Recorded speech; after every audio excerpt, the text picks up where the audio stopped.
My girlfriend blocked me for a month to teach me a lesson. So I packed her stuff and ended the game. She started Reddit stories. What she thought would be a punishment turned into the most peaceful month of my life. But when she came back early expecting control, she discovered everything had already changed. Hi. I'm Alex, 27, and this story starts the exact moment I realized my girlfriend thought she was the main character, and I was apparently the NPC learning lessons on her schedule. It was a random Tuesday evening. I just finished a 3-hour work meeting that felt like slowly being microwaved, and I walked out to find my girlfriend, Maya, standing in the kitchen with her arms crossed like she was about to deliver a court sentence. "You ignored me," she said. "I was in a meeting," I replied, dropping my bag. "My phone was on silent. You always have an excuse." I hadn't even taken my shoes off yet. She went on a full rant about how I never prioritize her, never make time, don't show appreciation, don't understand emotional labor, and a bunch of other phrases she pulled from TikToks where the background music is just one long sigh. Finally, she said the line that ended our entire relationship without her even realizing it. "You know what? I'm blocking you for a week so you learn to appreciate me." I stood there. And something in my brain, something exhausted, sleep-deprived, meeting-fried, and frankly done, just quietly clicked. "Make it a month," I said. She blinked so hard she looked like a malfunctioning animatronic. "What? A week won't teach me enough. Make it a month. I really need time to reflect on my sins." Her entire script fell apart. She was expecting me to beg, maybe panic, maybe cry. At least argue. Instead, I gave her exactly what she wanted, except without the power trip. Her face went stiff. "Fine. A month. Maybe then you'll learn your lesson." Then she blocked me in front of my face like it was some ceremonial victory gesture, grabbed her purse dramatically, and announced she'd be staying at her friend's house while I meditated on my behavior. The apartment door slammed. I stood there quietly for about 20 seconds. Then I whispered to myself, "Cool." And I got to work. Because when someone blocks you for a month to teach you a lesson? That's not a relationship. That's an eviction notice wearing lip gloss. The moment her Uber pulled away, I felt something I hadn't felt inside that apartment in months. Peace. Quiet. Stillness. No one sighing loudly to make sure I asked, "What's wrong?" No passive-aggressive cabinet slamming. No interrogation over response times or emojis. Just silence. And I realized something else. If she blocked me for a month, she couldn't complain about anything I did during that month. Her rules. Her timeline. Her consequences. So I opened our shared closet and started with the easiest category. Her clothes. Every dress, jacket, sweater, an inexplicably large collection of boots went into neatly labeled boxes. She had 8 types of moisturizers for hair dryers because they each do different things, apparently, and more skincare products than a Sephora clearance shelf. Those went into their own boxes too. By midnight I had packed all her clothes, her makeup, 2 full drawers, her books, her desk clutter, her decor, 19 candles, 6 blankets, 4 aesthetic layers, that stupid diffuser that made the apartment smell like a eucalyptus forest having an emotional breakdown. I didn't break, damage, or throw away anything. I packed everything gently, respectfully, just efficiently. At 1 a.m., I went online and rented a 5x10 storage unit. Promo deal, first month free. Couldn't be more poetic. By morning, I had 6 neatly stacked boxes by the door. At lunch, I picked up a U-Haul van. By 3 p.m., all her belongings were arranged inside unit number 47, clothes on the left, decor on the right, fragile items cushioned, everything categorized. Honestly, it was cleaner than our apartment had ever been while she lived there. Then came the locks. She still had a key, and I wasn't playing the surprise emotional ambush game. A locksmith came at 5 p.m. New locks installed by 5:30. My apartment was finally mine again. That night, I went to bed in an uncluttered room, under silence that wasn't filled with tension. And for the first time in months, I slept like a human being instead of a hostage. She wanted a month of silence? Cool. I could give her that.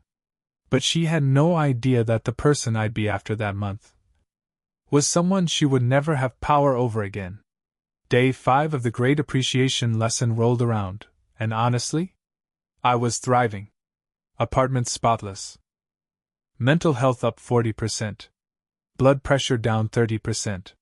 Happiness levels higher than her expectations on Valentine's Day. But then, of course, her friend Jenna texted me. Jenna, the self-appointed relationship auditor, professional meddler, and woman who once told me, "Healthy couples scream at each other, it's passion." Her text read, "Why are you ignoring her?" I stared at it for a full minute. Ignoring her? She blocked me. Her friend didn't know that, obviously. So I just put my phone down and let the universe handle it. Jenna followed up. "She's so upset she can't even eat. She said you're punishing her with silence. You owe her an apology." I didn't reply to a single message. Not out of pettiness, out of respect for her rules. I wasn't allowed to contact her until she decided I'd learned. On day 7, the turning point hit. I was at the gym, feeling better than I had in ages, when my phone buzzed with a call from an unknown number. Normally, I wouldn't answer, but the timing was suspicious. I picked up. "Hello?" There was a pause.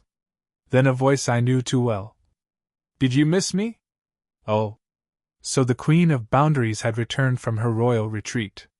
She unblocked me 3 weeks early because she couldn't handle not having control. Typical. I kept my voice even. "Who is this?" She gasped like I'd stabbed her with an air fryer. "Don't play games. It's me. You haven't called or texted once. You blocked me." "Well, you were supposed to try anyway." I sat down on a bench because I genuinely thought I might pass out from the audacity. "You told me I needed a month to appreciate you," I said. "I figured you knew what you were doing. You're unbelievable." She snapped. "You didn't even fight for us." There it was. Her favorite line. "If you loved me, you would have violated the boundary I set to test you." I took a slow breath. "Your stuff's in storage." Silence. "What?" "Everything's in a unit. I'll text you the code." You're joking." "Nope." "You moved my things out without asking?" "You blocked me." "I couldn't ask." "You're insane." "I followed your rules." "That's not what I meant, and you know it." I imagined her pacing in her friend's apartment, hands flailing, trying to rewrite reality as she spoke. "I'll send you the address," I said calmly. "Your belongings are safe. Paid for through next month. You can't just..." Click. I hung up. Then I sent one text. "Storage unit number 47. Access code 4782. And then I blocked her. For the first time ever. I ended the conversation. And that, more than the storage unit, more than the locks, more than the move, was the moment the balance of power flipped forever. If part 3 was the turning point, part 4 was the explosion. Because the moment she found out all her stuff was neatly boxed and stored elsewhere, she did what any emotionally mature adult would do. She lost her mind. It started with a string of texts from new numbers, because she realized I'd blocked her original one. Unknown. Wow. Real mature. Blocked. Unknown number 2. Is this how a man handles conflict? Blocked. Unknown number 3. You're heartless. Actually heartless. I hope you know that. Blocked. Then came her friends. Jenna texted from yet another unknown number. You need to undo whatever petty tantrum this is. She's sobbing. I didn't reply. She sent 10 more messages. Then her sister chimed in. You can't just throw someone out. You traumatized her. Threw her out? She left voluntarily to teach me appreciation. Day 10 rolled around, and things escalated further. I got home from work to this text from my neighbor. FY, someone tried your door 3 times. Think it was your ex, looked pissed. Good thing I'd changed the locks. Best $120 I've ever spent. That night, I checked my door camera footage. And there she was. Trying her key, frowning, trying again harder, as if force would suddenly make the lock forgive her past decisions. She even smacked the door once. Then she crouched down and slid something under it. Great. Homework. When I got home, I picked up the letter. 3 handwritten pages. 3 pages. Here are the greatest hits. I blocked you because I love you and wanted you to fight for me. You moving my stuff was a violation of my trust. You should have known I didn't mean it literally. This is your last chance to fix what you broke. My favorite line. You owe me an apology for taking my boundaries too seriously. I sat on the couch, reading this masterpiece of mental gymnastics, and had one simple thought. Man, how did I tolerate this for 18 months? That's when life added a cherry on top. My friend Mark, the one even she liked, texted me. Bro, she just showed up at my job looking for you. I called him. She what? She said you were avoiding the relationship and she needed my help talking sense into you. I told her to leave before I called security. I rubbed my forehead. Sorry, man. No, dude. I'm sorry you dated her. This became a pattern. New numbers. Random pop-ins. Emotional essays delivered to my door like the world's worst mail subscription. But here's the funny part. Instead of stressing me out, it just confirmed I'd made the best decision of my entire adult life. Her lesson backfired so hard it became a life cleanse. By the end of week 2, the woman from work, the one who actually listened when people spoke, asked me out for coffee. I said yes. Because I wasn't waiting around for someone who thought love was a hostage negotiation. And the more my ex spiraled, the more peaceful my apartment felt. Quiet. Calm. Mine. She wanted me to appreciate her. What I appreciated was not being with her anymore. If parts 1 to 4 were the warm-up, part 5 was where she shifted from dramatic X to Olympic-level delusion. Because after 2 weeks of blocked numbers, ignored letters, and one workplace ambush attempt, she decided to escalate. By calling my office. Not my cell phone. Not my work line. She called the main reception desk like she was reporting a gas leak. My coworker messaged me. Coworker. Someone named Sophie is on the phone asking for you. Says it's an emergency. Sophie, my ex. I replied. Don't transfer her. 20 seconds later, my coworker wrote back. Coworker. Well, she hung up when we asked what the emergency was. Sounded pissed. And thus began the office era of her meltdown. But the real spark came the next day. Her mother, this sweet, polite woman I've only met twice, left me a voicemail. A very long voicemail. Hi, dear. I'm sure this is all a misunderstanding. She told us you've been refusing to speak with her for weeks. Relationships require communication. Maybe you should consider her feelings. I listened to the whole thing. Then deleted it. This wasn't communication. This was lobbying. And she'd been fed a version of events so warped it wasn't even in the same time zone as reality. But then, the universe, once again, decided to make me laugh. The necklace moment of this story. 2 days later, she texted from yet another unknown number. Can we talk? I'm ready to forgive you now. Forgive me. For following the rules she set. I didn't respond. She texted again. Fine. If you're going to be childish, I'll come by tonight so we can talk face to face. Face to face? Not with my new locks, she wasn't. 10 minutes later, I got a second text. And by the way, I'm still getting my key back. It's not yours to take. Key? You mean the one sitting in a storage unit? With all her denim jackets. An inspirational throw pillows about self-love she never applied? Good luck with that. And then came the absurd peak. I got a fraud alert from my credit card company. Suspicious charge detected, $3,200. Luxury jewelry boutique. My stomach dropped. I called immediately. Yes, sir, the purchase was attempted in person. Do you recognize this transaction? Absolutely not. I had the card in my wallet.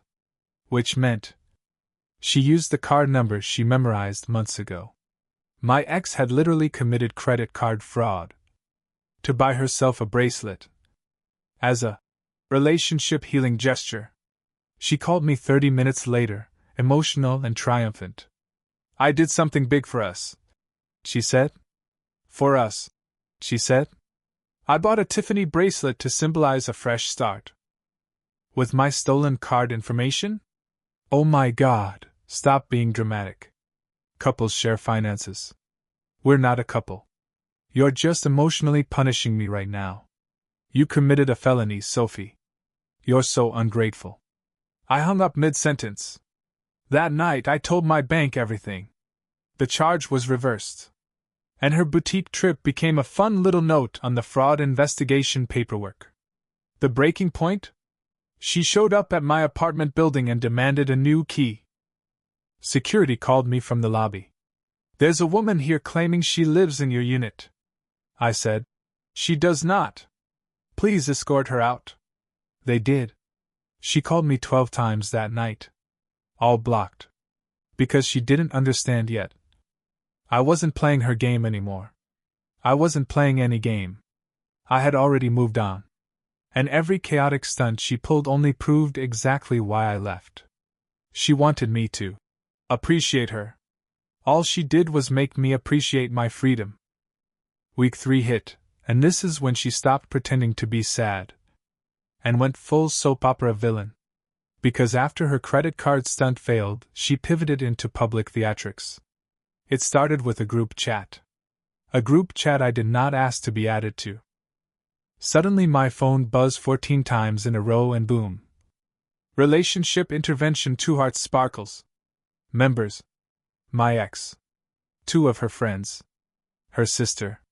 Her mother. 1 guy I barely knew. And me, the hostage. Her opening message. Since he refuses to communicate like an adult, we will all be working through this together. I left the group immediately. 1 second later, texts poured in individually. Her mom. You should come back to the chat. We all want to help. Her friend number 1. Leaving the chat was immature. Her friend number 2. Do you even care about her at all? Her sister. You're disgusting. She deserves better. Random guy I barely knew. Bro, just apologize. Happy wife, happy life. She wasn't even my wife. Not even my girlfriend. Not even someone I'd willingly talk to at this point. I blocked every single number. But the insanity level went up another notch. Because 2 days later, my ex's father showed up at my apartment. Yep. A 60-year-old man on my doorstep, arms crossed, jaw clenched, ready to deliver justice. You the boy who kicked my daughter out? He demanded. Come in, I said. Let's talk. I showed him every receipt. The storage rental. The timestamps. The texts where she blocked me. The month-long lesson she assigned. The dozens of harassment messages. The credit card fraud investigation number. The video from my door camera of her trying to break in. He sat in silence for a long time. Finally he said, She told us none of this. Of course she didn't. She said you blindsided her and stole her property. I put it all in storage, paid for 2 months, and sent her the code. He rubbed his eyes. We've had this problem before. With past boyfriends. She tests people. It always blows up. Yeah. No kidding. Then he said the magical words. I'm sorry. You did the right thing. And he left. I wasn't expecting approval from her father of all people, but hey, life is full of surprises. And then came the work incident. I was deep into a meeting when the conference room door cracked open. My boss's assistant whispered, "Sorry, she's here." I didn't even need to ask who. I walked to the lobby. And there she was, mascara streaked, breathing heavy, as if running on pure chaos fumes. "We need to talk," she said. "No," I replied. "You don't get to break up with me without a conversation." "You blocked me. For a month. That was different." "No. It wasn't. You can't do this here," I said. "You need to leave." She grabbed my sleeve. "Stop walking away from me." Security approached instantly. "Ma'am, you need to exit the premises." She started yelling. "He loves me. We're working things out. He's just scared of commitment." People were staring. Phones were recording. My stomach sank into my shoes. Security escorted her out while she shouted over her shoulder, "You'll regret this." My boss pulled me aside later. "We can file a restraining order if needed," he said. "But you have to get this under control." "No problem." I called a lawyer that afternoon. By the next morning, a cease and desist letter had been drafted, notarized, and shipped to her parents' house. It stated clearly: no more calls. No more texts. No more showing up at my home. No more showing up at my job. No more third-party contact. No more harassment through friends or family. Violating it would lead to legal action. I had reached my limit. But even then, this story wasn't done. Not even close. Because the wildest twist of all was still on its way. By the time part 7 rolled around, she had gone quiet. Too quiet. The kind of quiet that makes you check your locks twice and consider burning sage. The cease and desist must have landed, because the direct contact stopped. Her sister stopped. Her friends stopped. Her mother stopped. Peace returned. Real peace. For the first time in months, I heard nothing but the sound of my own life. My new girlfriend, the co-worker, had moved in a few weeks earlier. We signed a new lease together, both names on it, splitting everything 50/50ths. And the difference was night and day. No silent treatments. No emotional tests. No jealous interrogations. No "prove your loyalty" theatrics. Just two adults who liked each other and weren't trying to win a power struggle. Life felt stable. Naturally, that's when I heard from the storage facility. "Hello, this message is for Alex. We're calling regarding unit number 47. The account holder, your ex, hasn't paid since your prepaid period ended 2 months ago. Per policy, we'll be auctioning the contents next month." I wasn't surprised. She loved drama, not responsibility. I told them everything in the unit belonged to her, and I didn't want any part of it. The employee laughed. "Trust me, man, I've heard every breakup story in the book. Yours is definitely top 5 wildest." I believed her. But then, the universe gave me a bonus level. Her friend, Jenna, texted me from yet another new number. "You're really going to let all her stuff get sold?" I replied with one message. "Not my stuff. Not my problem." Blocked. An hour later, her sister tried. "She can't afford the fees right now. You're heartless." Blocked. Then her father called again. I answered this time. "Look, she's still telling everyone you threw her out without warning. She's refusing therapy. She's refusing accountability. I just wanted to apologize again." "It's all right," I said. "It's not your fault." He sighed. "She's talking about taking you to small claims court." "For what?" "For emotional distress. And for the storage unit fees." I couldn't help laughing. "I have every text saved," I said. "Including the one where she blocked me first and demanded a month of silence." He exhaled slowly. "That's what I told her. She won't win." "No," I said. "She won't." He paused. "I hope she learns something from all this." "I hope so too," I admitted. "But that's up to her." He agreed quietly and hung up. It should have ended there. But of course it didn't. Not with her. Because 2 days later, she showed up at my new girlfriend's work. She wasn't allowed on my property, wasn't allowed at my job, so she pivoted to the next closest target. She stormed into the lobby demanding, "I want to talk to the homewrecker." My girlfriend had no idea what was happening until the receptionist whispered, "There's a woman screaming your boyfriend's name out front." Security got involved immediately. My girlfriend texted me, "Your ex is here. She's screaming that I stole you?" I drove over. By the time I got there, my ex was outside, pacing, crying, ranting to anyone within a 10-foot radius who didn't run away fast enough. "You ruined us. You made him leave me. You turned him against me." My girlfriend stood safely inside behind 2 security guards, completely unfazed. I stepped into view. She froze. Her eyes locked on me like she'd finally spotted her final Pokémon gym battle.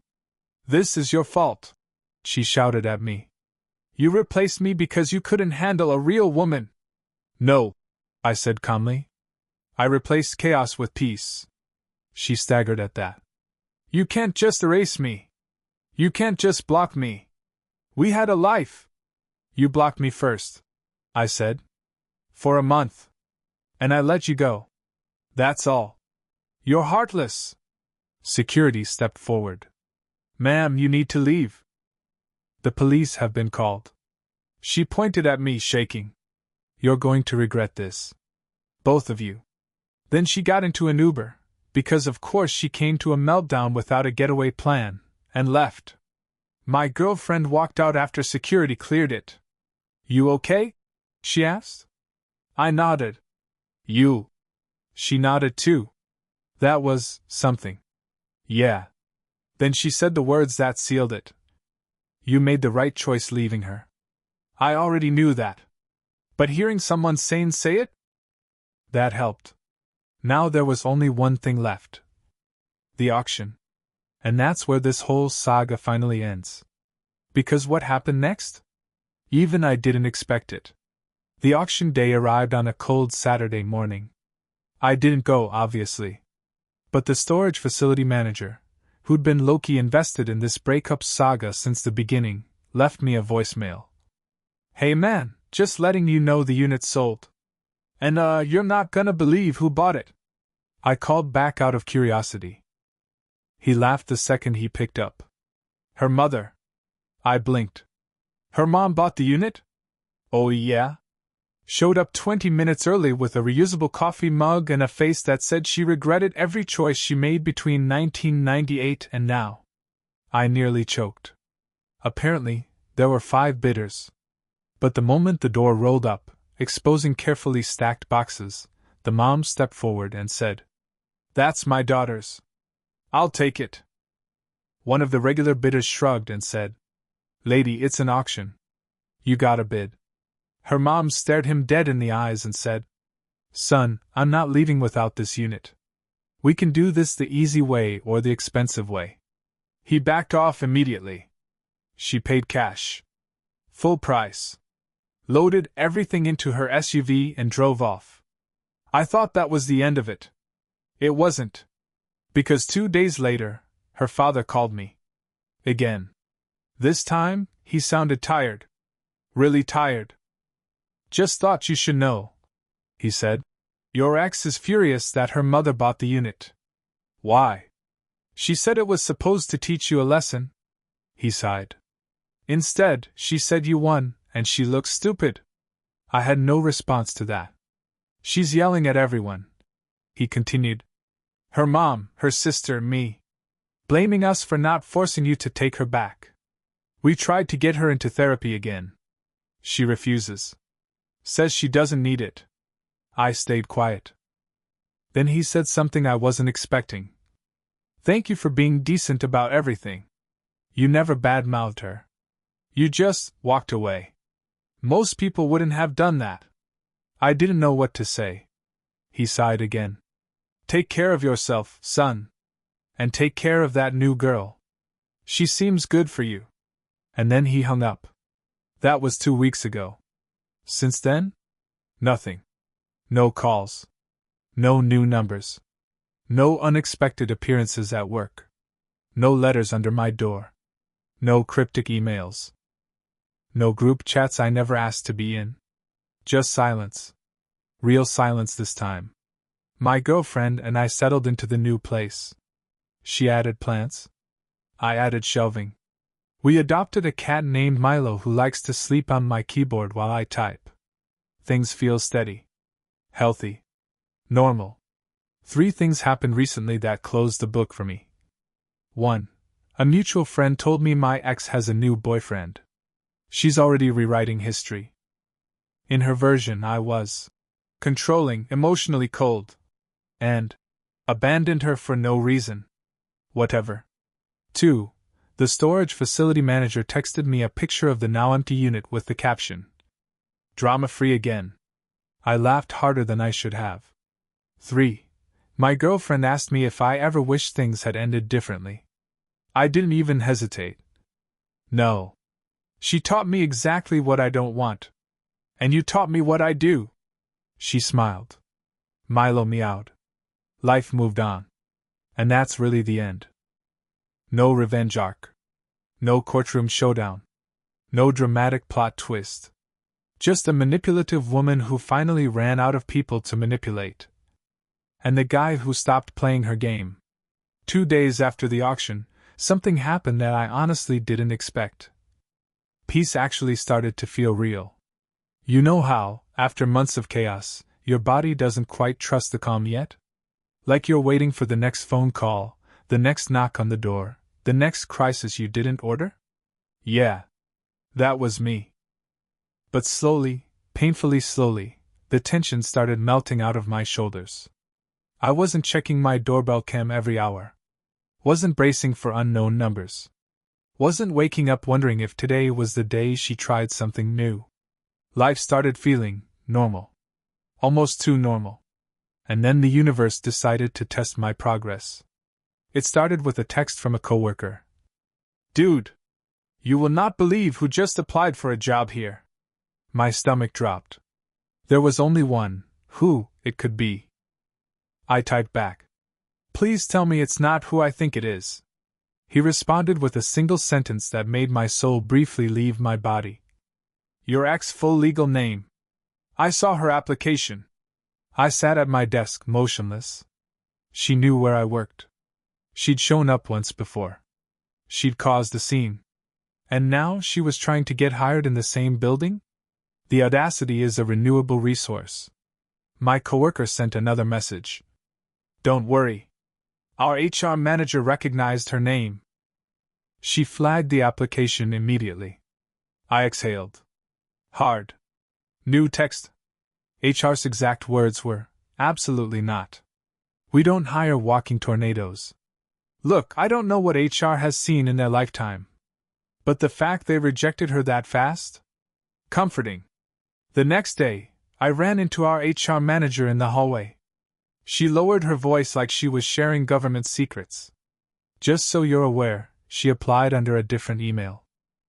But we verify references and previous workplace incidents." She paused, gave me a meaningful look. "And she has a history." I didn't ask. Didn't want details. Didn't need them.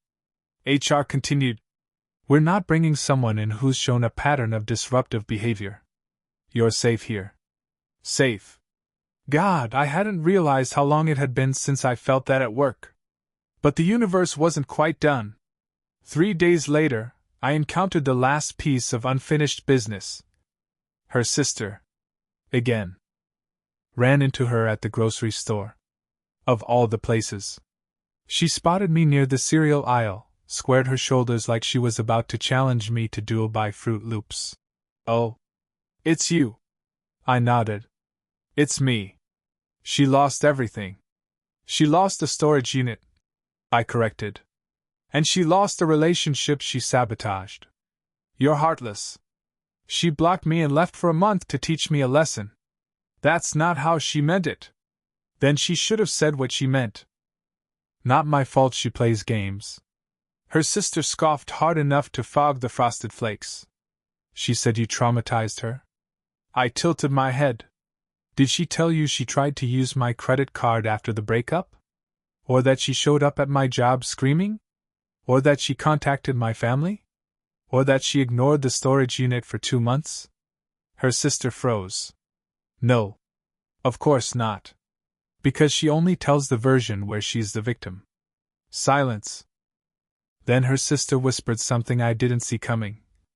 We're all kind of exhausted by her. It wasn't an admission, more like confession fatigue. She continued quietly. She's always been like this. Every breakup is a disaster. Every boyfriend is a villain. Every mistake is someone else's fault. We keep telling her to get help, but she won't listen. I nodded. Some people don't change until life forces them to. She swallowed.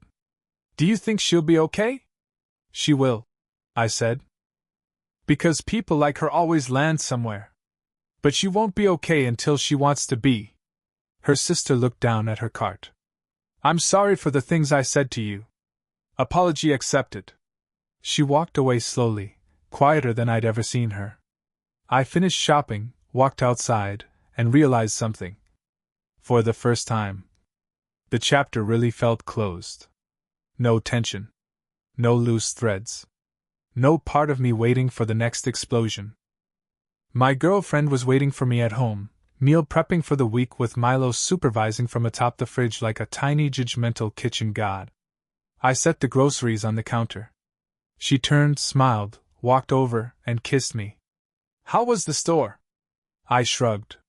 Closure, apparently. We laughed. It felt good. I didn't think anything else would happen. I really didn't. But breakups, especially the messy, ego-bruising kind, have a way of producing one final aftershock. Mine came on a Thursday. A random, boring Thursday. I was leaving work, juggling a laptop bag, coffee thermos, and a half-eaten protein bar, when someone called my name from across the parking garage. I turned. It was her new boyfriend. Yeah. A guy I'd never met. Tall. Gym-built. Wearing a hoodie that looked 2 sizes too small because his biceps demanded attention. He walked toward me with the purposeful stride of a man who had spent all week getting hyped up by someone else's version of events. You, my name? He asked. Yep. He nodded once, the nod men give when they're about to say something incredibly stupid. I heard you screwed my girl over. Ah. There it was. I didn't screw anyone over, I said calmly. We broke up. She moved out. End of story. That's not what she told me. I almost laughed. Of course it wasn't. What exactly did she say? I asked. That you blindsided her. Kicked her out without warning. Locked her out. Sold her stuff. Left her homeless. I inhaled slowly. Okay, I said. Let me guess, she didn't mention the part where she blocked me for a month to teach me a lesson, right? He blinked. Blocked you? For a month. He hesitated, cracks forming in the perfectly constructed narrative. She said you were ignoring her. No, I said. I was following the rules she set. You know, respecting her boundary. That she made. He opened his mouth, then closed it again. I could practically hear his brain reboot. She said you cheated? He tried weakly. I smiled. When? During the month she blocked me? Hard to cheat when you're not allowed to contact each other. He shifted on his feet. She said you sent her stuff to auction. No. I corrected. I put it in storage. Paid for 2 months. Sent her the access code. She ignored it. Storage company auctioned it because she didn't pay. He stared at me. And I watched it happen. The moment he realized she'd lied. Not just stretched the truth, but completely rewritten it. He rubbed the back of his neck. She also said you were controlling. You're welcome to believe whatever you want, I said. But here's something to consider. I pulled out my phone and opened the screenshot folder label, just in case. which, ironically, had saved me more times than I'd admit. I showed him her text saying she'd blocked me for a week. My "make it a month" message. Her "fine, maybe you'll learn your lesson" reply. The timestamp where she blocked me. The message with the storage unit address and code. He stared at it. Long silent. Then he exhaled a single word. "Damn." I nodded. "Yeah. She didn't mention any of this," he muttered. "Shocking." He looked genuinely troubled now. "She also said you hit her once?" I blinked. That was new. "That never happened," I said quietly. "Ever." He swallowed. "I honestly believe you." He stepped back. "Look, man. Sorry. She made it sound like you were some kind of monster." "Yeah," I said. "That's her pattern." He sighed. "I think I'm gonna reevaluate some things." "Good plan." He gave me a nod, the respectful kind, not the confrontational kind, and walked away looking like a man who just realized he'd been dating the human embodiment of a tornado warning. I got in my car, closed the door, and sat there for a long moment, processing. Then I did something unexpected. I laughed. Not out of mockery. Not out of bitterness. But because I finally understood. This breakup stopped being about me a long time ago. She wasn't fighting for me. She was fighting for control. And she lost. And for the first time since the whole mess began, I felt genuinely, completely, absolutely free. Later that night, my girlfriend curled up next to me on the couch, Milo asleep on her lap. She asked how my day was. I told her. "Closure found me in the parking garage." She laughed. "Good closure or bad closure?" "Good," I said. "Actually, great." And it was. Because the moment her new boyfriend walked away, that was the last thread tying me to that old mess. A week after the parking garage encounter with her new boyfriend, I got one last message. Not from her. Not from her friends. Not from her sister. Not even from the new guy. It was from her father. A simple text. "Thank you. You may not realize it, but you helped her face truths she's been running from for years. I hope your life stays peaceful." That was it. Short. Unexpected. Weirdly meaningful. I put my phone down, stood on my balcony with a cup of coffee, and let myself finally breathe. No more chaos. No more boundary games. No more emotional yo-yoing. No more waiting for the next explosion. Just quiet. Steady, comfortable quiet. My girlfriend came outside a moment later, wrapped in a blanket, hair messy from sleep, Milo weaving between her ankles. "You okay?" she asked softly. "Yeah," I said. And this time, I meant it fully. "I think that was the real last chapter." She leaned against me, warm, grounding. "What's it feel like?" she asked. "Like I finally stepped out of someone else's storm," I said. "And into my own life again." She smiled. "That's a good place to be." Yeah, it was. We went back inside, started making breakfast, Milo chirping for treats like the tiny tyrant he is. As I cracked eggs into a pan, I realized something. People always talk about closure like it's a conversation, an apology, an explanation. It's not. Closure is the day you wake up and you don't care anymore. You don't replay it. You don't defend yourself. You don't argue your side. You don't wonder what they're saying or thinking or plotting. You just live. And they become background noise. Faint. Irrelevant. Gone. That's where I ended up. Not with revenge. Not with triumph. Not with bitterness. Just peace. And that's the real ending. She played a game. I refused to keep playing. And I walked away into a life that didn't need her chaos to feel full. The best revenge wasn't storage units, silence, or blocking. The best revenge was simply moving on. And I did.